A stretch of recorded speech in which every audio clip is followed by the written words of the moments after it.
Boa noite, seja bem-vindo ao debate parlamentar, desta vez com deputados da Madeira na Assembleia da República. Hoje juntamos neste frente a frente Sara Madruga da Costa, do PSD, e Luís Vilhena, do Partido Socialista.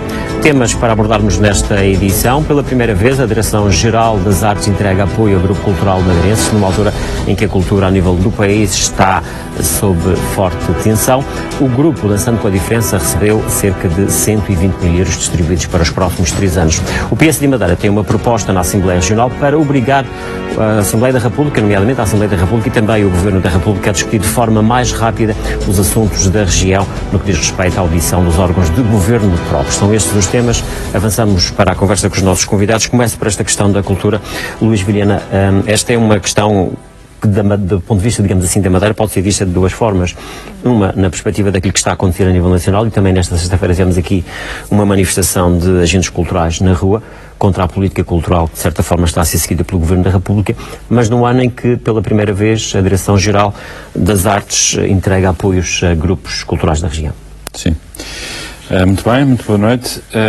Eu faria aqui, antes de responder diretamente à sua questão, eu faria aqui 3 ou 4 pontos muito rápidos de introdução a este tema. Em primeiro lugar, estes apoios o apoio à cultura é diferente do apoio às entidades, aos agentes culturais. E, portanto, isto que se tratou e que hoje também causou debate no Parlamento, na sexta-feira causou debate no Parlamento, tem a ver com financiamento e, no fundo, aos agentes culturais. O apoio à cultura vai além disso, tem a ver também com a conservação dos monumentos, a aquisição de obras de arte para museus, etc. Para a rua e reclamam pelo menos 1% do orçamento. Pronto. Para essa área. Outro ponto prévio é também que, de facto, a cultura continua a ser, apesar de tudo, sempre um parente pobre do orçamento. É verdade, apesar de este ano ter havido portanto, um acréscimo bastante grande no orçamento relativamente aos anos anteriores. É um parente pobre porque não é tido como um investimento, e de facto, se fosse tido como um investimento no futuro, como muitas vezes, por exemplo, até a própria educação física também não é tida como um investimento, é desprezada de alguma forma. E nesse sentido, se de facto houvesse uma política cultural que fosse além dos apoios aos agentes culturais, isso sim, estamos a falar de uma política de apoio à cultura. Estes apoios eu acho que são necessários porque o mecenato em Portugal de facto não tem a mesma tradição que tem nos países anglo-saxónicos, que faz quase parte da obrigação das sociedades, das empresas, das sociedades filantrópicas apoiarem também as artes. Portanto, como isto no nosso país e em geral nos países latinos isso não acontece tanto, é preciso de facto o Estado intervir apoiando sobretudo agentes culturais que necessitam de um arranque, não é? De um apoio, sobretudo em projetos inovadores e que de facto contribuem para a transformação da sociedade num aspecto positivo, e portanto nesse sentido eu penso que é importante haver estes apoios. Relativamente à Madeira, é certo que é o primeiro ano que isso acontece. No meu ponto de vista, acontece porque há projetos culturais que têm uma dimensão, ou podem ter uma dimensão nacional, e até é o caso do grupo que estamos aqui a falar, Grupo Dançando com a Diferença. E potencialmente até com uma projeção internacional, que têm todo o direito de ser apoiados como outros a nível nacional. Projetos de dimensão regional, eu penso que a cultura é regionalizada. Claro. E aqui o Governo Regional também tem que ter orçamento para isso. Exatamente. Sara Madruga da Costa, como é que olha para isto? Esta questão do facto deste dinheiro chegar também aos grupos das regiões autónomas, no caso estamos a falar da Madeira, pode-se considerar também uma vitória digamos assim, das regiões nestas questões nacionais ligadas à cultura? Não, em primeiro lugar, boa noite. É claro que é uma vitória. E eu gostaria aqui também de salientar que essa vitória se deve a um esforço que foi feito desde o início da legislatura na Assembleia da República pelos deputados do PSD na Comissão de Cultura.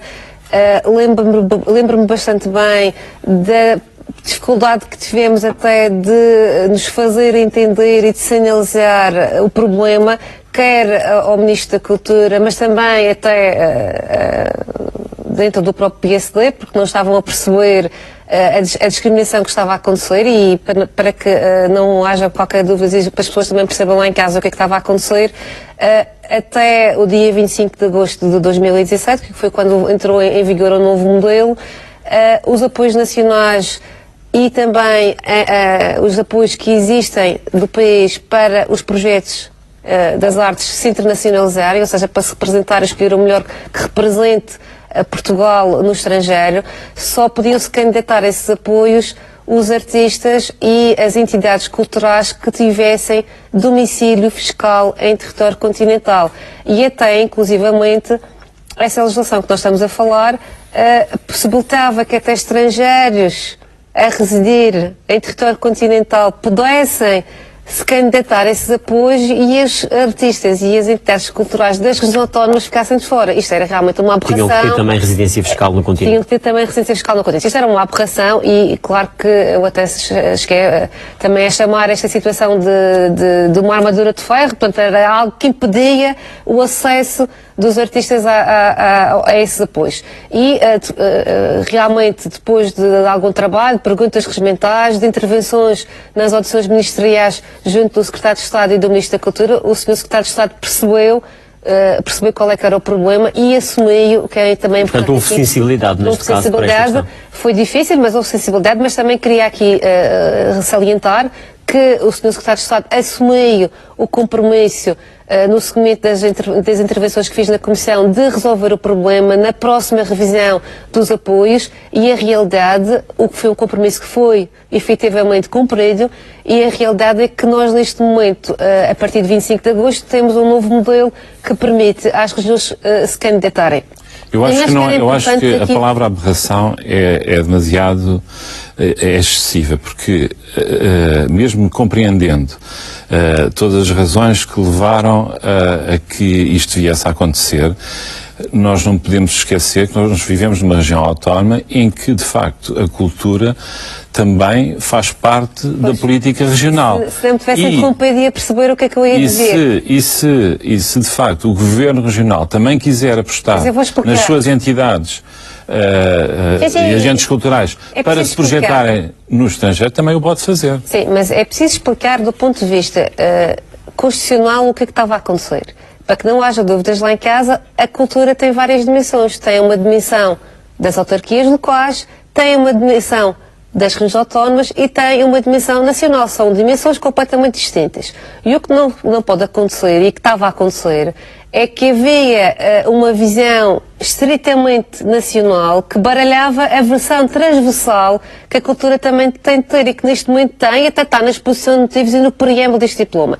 Isto para dizer que uma coisa é os estatutos das duas regiões autónomas terem como missão algumas áreas da cultura.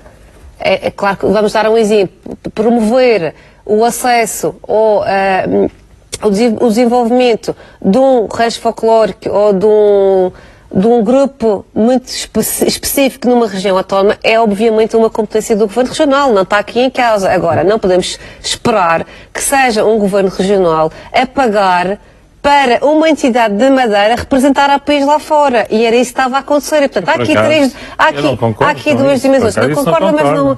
Tudo bem, é a sua opinião, respeito, mas não é o que se pode entender e também não é o que deve resultar da dimensão da cultura vista como algo que não pode ser estanque, não pode ser só a visão da capelinha daquele grupo muito específico numa Câmara, daquele grupo muito específico numa região. Tem que haver aqui uma transversalidade. E o que este diploma, e o que esta visão tem, que é de importante, e é preciso também perceber uma coisa, Estamos a falar de um procedimento concursual.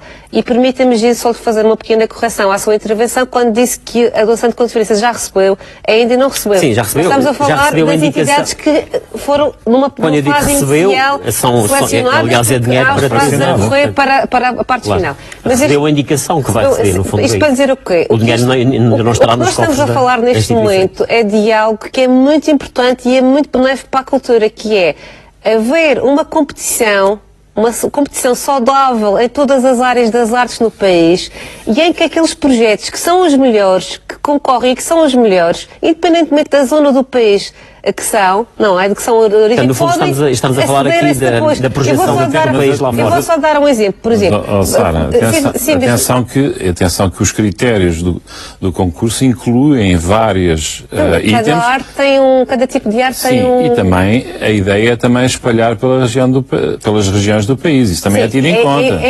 É evidente que também deve haver esse cuidado, só que é sempre um procedimento concursal. Não há, agora, só para nós percebermos a dimensão. Nós, neste momento, temos, numa fase que praticamente definitiva, há o período neste momento a decorrer da audição prévia, mas é um formalismo legal, nós temos o projeto Dançando da Diferença, no que diz respeito à dança, foi um dos melhores colocados a nível nacional no procedimento concursal. Nas artes visuais temos a Porta 33, que é o melhor colocado. Isto significa realmente que nós tínhamos e temos artistas a trabalhar com um grande valor, apesar de serem de uma região ultraperiférica, com os custos de insularidade, com tudo o que nós conhecemos, temos uma capacidade realmente de termos artistas numa região que conseguem concorrer ao melhor que há a nível nacional. E isto é destacar. E, eventualmente, deixe-me só aqui dizer também uma questão, só gostava também de fazer uma referência à questão nacional em relação a este aspecto. E isto não tem nada a ver com os governos que nos têm representado a nível nacional, dos vários partidos. Eu gostava aqui também que ficasse claro que eu não concordo que a dimensão da cultura no país seja a que é. Não é por ser neste momento este governo a governar. Ou seja, devia ter mais verbas para o orçamento. Infelizmente, Portugal está muito abaixo da média da União Europeia no que diz respeito à cultura.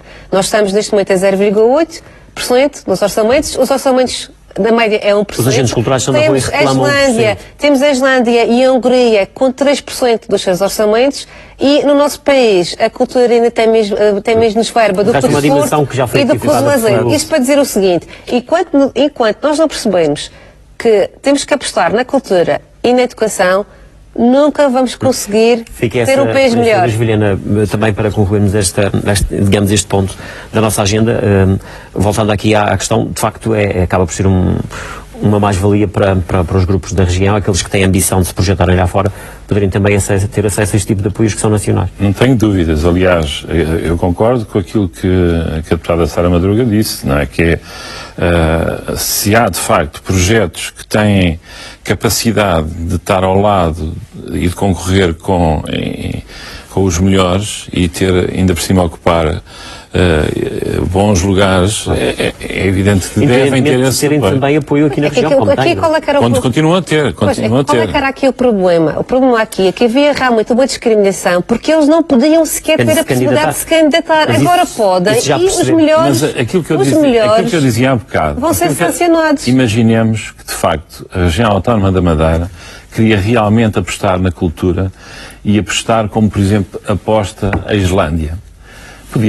Podia fazê-lo e eventualmente claro, até podia... pode ter uma verba maior nos seus orçamentos. Exatamente, e poderia apoiar tanto a Porta 33 como o Dançando com a Diferença, como outros grupos que eventualmente tivessem essa ambição, e projetá-los lá fora com apoios diferentes. Apoia, por exemplo, há atividades culturais na região. Era ideal. Agora, como nós sabemos, a verba que existe não é disponível para essa parte. São apoiadas de forma significativa.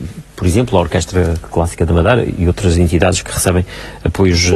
A nível regional. Vamos avançar para outro tema. Deve ser o desenvolver a nível regional a persecução. Eu por acaso só vim aqui preparado também para dizer que de facto, e tendo havido todas estas manifestações na rua, perceber também que estas manifestações se distinguem de várias maneiras. É porque eles têm vindo para a rua porque não concordaram eventualmente com as listas que foram... não é bem assim, você sabe que não é... Não foram eu vou falar também. Não foram com as listas, com o orçamento que estava definido para todos os apoios e também para, enfim, puseram também em causa o regulamento. Quando tudo isto estive em discussão pública, este regulamento foi todo ele participado. Isto por um lado. Por outro lado, nós temos um aumento da verba desde 2015, que era cerca de 11 milhões de euros, o orçamento de 2015 para a cultura é cerca de 11 milhões de euros, passou para 15, e já, entretanto, com esta... Sim, o Primeiro-Ministro tem anunciado os novos... era mais 2, agora mais 4, exatamente. Chega a 19 milhões de euros. Portanto, é assim, poderá haver sempre motivo para... O dinheiro é sempre pouco, não é? O dinheiro é sempre pouco. Da forma como queria-se. Porque nós também concordamos que, de facto, seria desejável que houvesse mais orçamento para a cultura. Mas a área da cultura foi a que teve, de facto, um aumento maior dentro do próprio... Vamos ter que fechar este capítulo e avançar para... Gil, peço desculpa, mas não podia deixar de colocar aqui uma questão... Tem que gerir o nosso tempo. Colocar aqui uma questão que, senão parece que esta semana não houve descontentamento nenhum e é preciso... Já falamos disso aqui? Não, mas eu não tive a oportunidade de falar. Logo no início falamos do descontentamento. Mas eu não tive a oportunidade de falar sobre isso. Descontentamento aqui nas ruas do Funchal. Não tive a oportunidade de falar sobre isso, mas queria dizer que o que nós assistimos esta semana no país, por todo o país, foi realmente um movimento que foi muito importante, um movimento daqueles artistas que se consideraram prejudicados com a situação realmente concreta, mas também com a falta de compromissos eleitorais e a falta de financiamento que está neste momento em relação às verbas que estão então essa sua... cultura, assim, e dizer que se não fossem os artistas não tivessem batido o pé esta semana a reivindicar os seus direitos, não tinha o governo feito o que fez de reforçar a verba, que ainda mesmo assim é insuficiente, e para lhe dizer que o debate quinzenal, acordaram para a cultura quando a cultura despertou no debate quinzenal, a comunicação social. Nunca houve uma reivindicação tão grande na questão cultural, com tanta abrangência como é que aconteceu esta semana, e quando se compara com 2015, ainda é preciso dizer que 2015 foi o ano da bancarrota e que mesmo assim, e da troca, e que mesmo assim, se nós compararmos os valores de 2015 para agora, posso dizer, você que disse 2015, sim, mas acho que está-se a referir a 2009. Não, estou a falar de 2015, 11 milhões de euros. 11 milhões de euros, mas se nós até formos até 2009, posso lhe dizer que estamos a falar de 25 milhões. Numa altura também de grande vamos ter que concluir mesmo esta parte. As verbas que existiam para a cultura na altura da bancarrota e da troca também não eram assim tão menores como as que existem agora. Não sei se quer, enfim, não é uma questão de dinheiro, é uma questão de má gestão do Governo da República. Se não, avançamos então para outro ponto, tem a ver com uma proposta que está na Assembleia Regional e que tem a ver com a audição os direitos de audição dos governos próprios da região, das regiões autónomas dos Açores e da Madeira. No fundo, aquilo que o PSD de Madeira se queixa é de que não há aqui muitas vezes respeito, digamos assim, pelas instituições regionais em matéria de diplomas, de parceiros, emissão de parceiros sobre diplomas nacionais. Sim, eu penso que não é uma questão de respeito. O respeito há, tanto que... Digo respeito porque muitas vezes o que se queixam aqui na Madeira é que... que vem em cima da hora e há pouco tempo. Exatamente. E até por vezes já estão quase que definidos e aprovados e ainda estão... E o Conselho da Madeira ainda não foi dado. Exatamente. Eu concordo com isso e já estive em situações em que isso causou problema ou se colocou essa situação. Portanto, não tenho assim grande crítica a fazer a esta proposta do PSD aqui na Assembleia Regional. Tenho algumas dúvidas relativamente... Pensa, no fundo, que era reforçar, digamos assim, quase que o peso desta audição, ela ser mais vinculativa depois na execução final da lei, na entrada em vigor dos diplomas, portanto. Ela vinculativa, a lei aí não muda, não é? Eu penso que está aqui em causa são os prazos. São aqui os prazos. Dar mais tempo. E os prazos, acho que sim. Mas também não é a única maneira de, eventualmente, se ultrapassar essa dificuldade que nós lá, de facto, acabamos por, ainda a semana passada, nós tivemos que adiar uma votação em plenário de uma proposta de lei, porque para alterarmos essa proposta de lei tinha que ser ser pedido. É uma coisa diferente, não tem nada com isso, mas tem a ver também com estas situações em que é preciso uma interação entre portanto, ou a Assembleia Legislativa Regional ou a Assembleia da República. Não é de agora, já vem ao longo do tempo, tem-se havido queixas o que eventualmente pode também ser feito, e isso devia haver eventualmente mais comunicação entre os dois parlamentos, para saber exatamente, antecipadamente, aquilo que se está a tratar, para não ser só depois, na altura em que estão fechados já os documentos, ou que se preparam para fechar os documentos, que são enviados depois à Assembleia. Fazer com que isso pareça que haja uma espécie de documento prévio. Exatamente. Sara Madruga, relativamente a esta matéria, faz de facto sentido esta pressão que, no fundo, o PSD Madeira quer fazer na República? Obviamente que faz sentido. Isto é uma velha batalha do PSD. É preciso lembrar que já houve resoluções da Assembleia Legislativa neste sentido, já desde 97, 99. Até houve um pedido de constitucionalidade sobre esta matéria.